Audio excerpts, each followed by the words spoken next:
Le rite de la purification nous intéresse peu, beaucoup moins que la présentation du bébé au temple, selon qu'il est écrit dans la loi du Seigneur. Tout garçon premier-né sera offert en sacrifice au Seigneur. Et surtout, ce qui accompagne ce rite.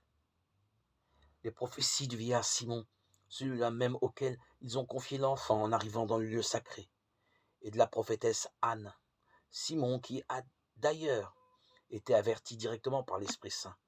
Gabriel et ses collègues sont remplacés peut-être parce qu'il s'agit du temple, pas plus grand qu'eux.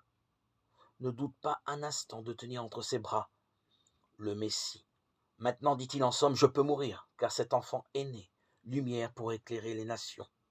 Un propos qui étonne une fois encore Marie et Joseph, lesquels, on l'a déjà dit, ne devraient plus s'étonner de rien depuis que les anges leur ont rendu visite et à qui les bergers de la crèche ont sans doute parlé de la chorale céleste et des lumières d'aurore boréale aperçues dans le ciel. L'auteur de l'Évangile ne craint donc pas de se contredire ou, à tout le moins, d'apparaître illogique. Veut-il donc signifier que la vérité tellement bouleversante au sens strict du terme, tellement incroyable n'a atteint le couple, en dépit de toutes les annonces que progressivement?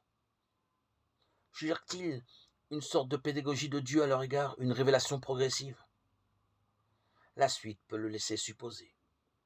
Simon, en effet, se chargeait de mission par l'Esprit Saint, complète à sa manière l'annonce faite par Gabriel. L'enfant, dit-il à Marie, et Joseph ici repasse au second plan, l'enfant amènera la chute et le relèvement d'un grand nombre en Israël. Il sera un signe en but à la contradiction, et toi-même, une épée te transpercera l'âme. Voilà Marie prévenue.